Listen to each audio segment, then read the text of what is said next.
I'm Tom Baker, this is Chasing Cars, and over my shoulder is what might be the deal of late 2023. This is the facelifted Hyundai Sonata N Line, the only version of the 8th generation Sonata that's available in Australia. And it doesn't really look like the pre-facelift car at all. It has had one of the most extensive aesthetic updates that I've seen in my career. The old one didn't look that bad, it's just that Hyundai has decided to go in a completely different direction stylistically and in terms of the cabin layout. And that's for the better, because I think this is a really good looking car. Design is subjective and you're always welcome to spar with me beneath the video, but in today's video, we're gonna go through the interior, the backseat and the boot. We'll discuss the running costs, the driving dynamics, and I'll give you the reason why I say this car is such a stunning deal, even though its price has increased by about 7% compared to the pre-facelift version. But before we get started, hit subscribe down below. Chasing Cars, honest reviews of your next car. Brought to you by Budget Direct. Jump inside the facelifted Sonata and you find that the aesthetic changes weren't limited to the exterior. The interior has had a thorough revamp, all of which, makes it seem like this is definitely a deeper facelift to what you normally see from Hyundai and what you normally see throughout the industry. Now, these kinds of serious interventions usually only happen when a car is flopped. The Sonata didn't flop in Australia, though its sales have reportedly disappointed Hyundai a little bit in South Korea, where this car was once #1 and is now #9, which is some way to fall. Kind of makes me think of the way the Commodore went back in the day. But here in Australia, the pre-facelift was only supposed to sell a few hundred units per year, and then it did basically double that. So Hyundai Australia were thrilled, which is why they signed up to absolutely take on the facelifted version and put their best foot forward. And Hyundai Australia regards this in many ways as their flagship. So even though it's not a big seller, it is an important car for the brand. Now inside, you definitely do get those flagship vibes. It is beautifully appointed in N-line trim with these sports seats that are finished in Napa leather and suede. They look good, they feel good, and more importantly, they're comfortable, especially the driver's seat, which has adjustable side bolsters and two-way lumbar plus under thigh adjustment. Unfortunately, the passenger seat really skimps on adjustment. You can't even change the height of the seat, which is crazy. So you can only go forward and back and then do your backrest. That's literally it. That's a real shame. But looking further forward, we have a leather steering wheel. Looks good. It's got paddle shifters for the wet clutch DCT automatic transmission. And I'm reaching down here as if there's a shifter here. There's not. It's moved to the column like Hyundai's electric cars. Takes a moment to get used to, but then I like it, and it kind of is out of the way and less clutter. The screen is outstanding. We now have this linked glass area which incorporates two 12.3-inch screens with Hyundai's new CCNC infotainment system. Now, this system is capable of wireless Apple CarPlay and wireless Android Auto, but it's not fitted to the Sonata in Australia yet.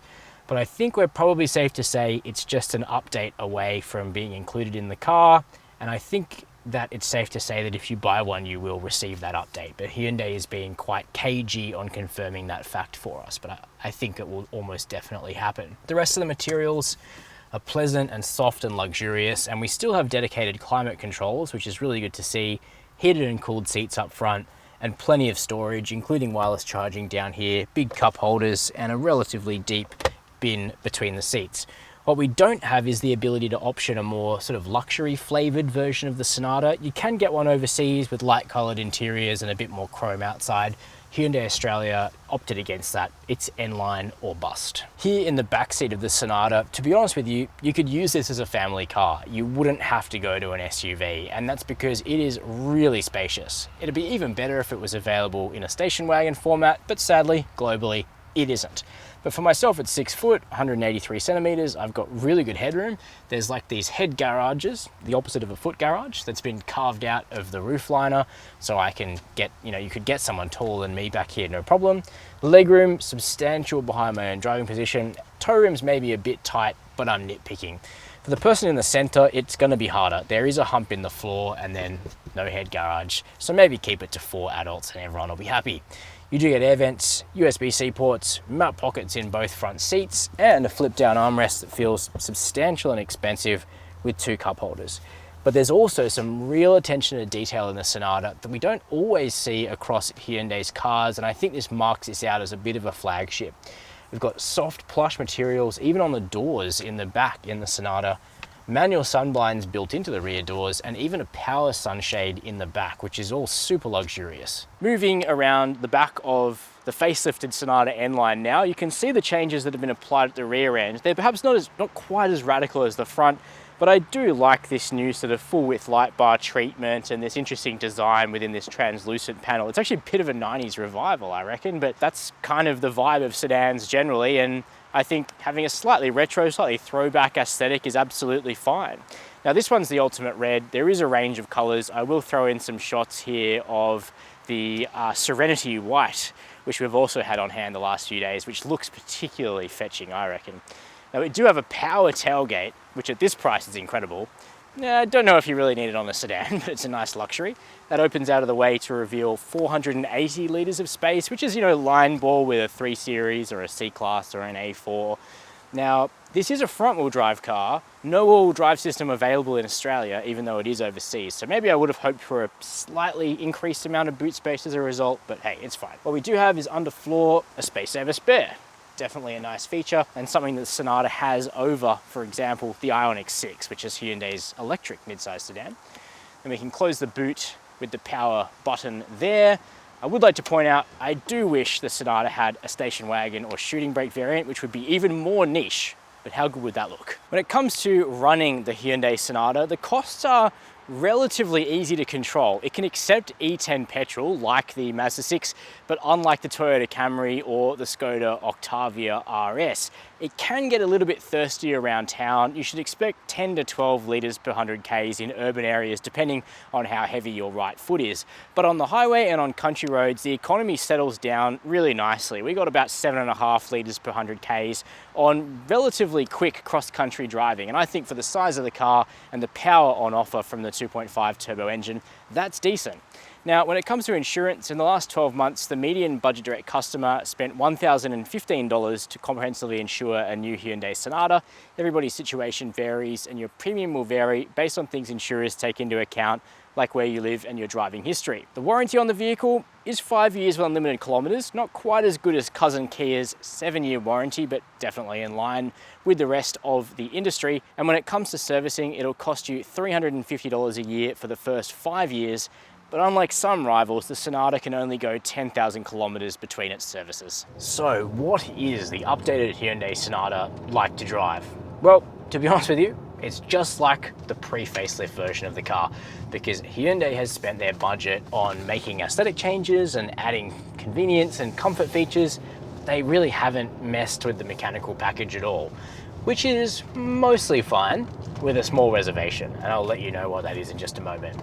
First of all, let's talk about the engine, because in Australia, we only get what Hyundai considers the top of the range powertrain for the Sonata. And that's the N Line motor, which is a 2.5 litre turbocharged petrol 4-cylinder engine from Hyundai's SmartStream G family. Now overseas, you could get this 2.5 in a variety of other vehicles, and we'll probably see it in Australia soon in the next Santa Fe. Probably the non-hybrid engine will be this 2.5. You can get it in the Genesis GV70 here in Australia, but it's not a motor that we see very much of. But it is a very effective unit. It produces 213 kilowatts of power and 422 Newton meters of torque, meaning that this is one of the most powerful vehicles in the segment. Certainly it's more powerful than the Skoda Octavia RS, which has sort of just 180 kilowatts of power and 370 Newton meters of torque. But there's a bit of a problem for the Sonata, and that's that unlike the Octavia, this doesn't have a limited slip diff on the front axle, and 422 Newton meters is a lot of torque to be putting through the front wheels without an LSD. The differential is just open. Now, most of the time, driven to 7, even 8 tenths, you're not going to notice that. But you will notice it if you try and accelerate hard out of a bend like that one, and you start lighting up the inside front tire. You're going to notice it more if the road's greasy. Today it's bone dry and warm here in Sydney, but you just need to slightly drive around this trait. The transmission though, no issue there. We've got the really sophisticated 8-speed wet clutch, dual clutch automatic transmission that Hyundai co-developed with Genesis. It's used in the i30N sedan and hatchback as its automatic transmission, And it's used in a variety of other cars as well, like the Kia Sorento. And it's just fine. It's a really good dual clutch. It offers snappy shifts. It doesn't roll back when you're trying to take off in first gear. It doesn't have strange effects. So much like how Volkswagen has refined its DSG automatic to a polished level, Hyundai has just started from a good level with its new DCT, and certainly it's way better than their old dual clutch DCT in older products like the Tucson or the i30. So no issue with the transmission here at all. Overseas, you can get other options. There's all-wheel drive. I wish that we could get that in Australia, probably because it would just cure things like the torque steer, because we'd be able to send more of that drive to the rear. There's also a hybrid overseas, and basically Hyundai didn't really want to spend all that extra money complying the Sonata to have extra powertrains when it's a pretty niche vehicle here in Australia. They thought, let's just send them the fast one, but for our market, it's front-wheel drive only, which is a bit of a shame. That being said, it's a good performer, and we have independently performance tested the Sonata, and I'll put its results up on screen now. In the other direction, the brakes feel positive and normal and have good feedback through the pedal, and the handling is really quite capable. It's sort of, you know, it's not a sporty car in a full sense, because you'd go for an i30 Sedan N, which is only a couple of grand cheaper actually, over this car if you wanted a really hard-edged sports sedan. But what it is just a quick, laid-back sort of four-door express, which is a really nice place to be, because this is definitely quieter, a lot quieter, and a lot more comfortable than an i30 Sedan N most of the time. There is one effect through the suspension of the Sonata N Line which I don't love, and that's that you do occasionally get a bit of fidget and a bit of fizz on some road surfaces. It's not a significant problem, it's fairly minor, but we don't have adaptive dampers and we don't have Hyundai's sort of newest suspension technology in this car.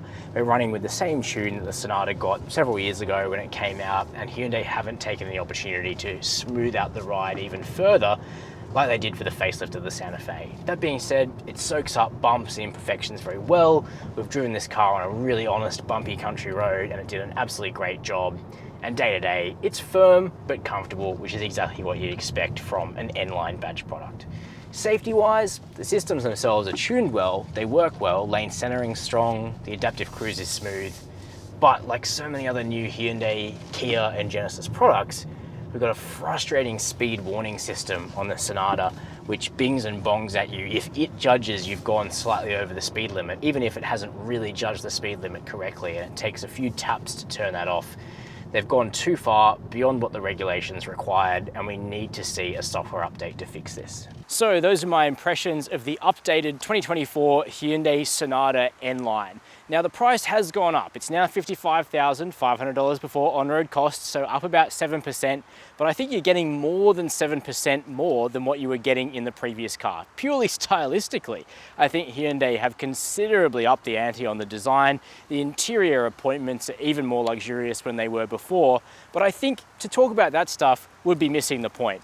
Simply to compare the Sonata to Hyundai's own Santa Fe reveals just how much value you are getting in this vehicle. For the price of barely more than a base Santa Fe, this is semi-premium. This is starting to punch up towards a Genesis G70 in terms of luxury, and I think that really is something to write home about. That said, it's also true of the whole segment. So if you like this car, make sure that you are test driving the Mazda 6 and the Skoda Octavia RS, to name two. Toyota's just paused orders for the Camry hybrid, so you're out of luck if you wanted that one. Anyway, that's my opinion on the Sonata N Line. Let me know what you think down below. While you're there, hit subscribe, hit the notification bell, and as always, thank you for watching Chasing Cars.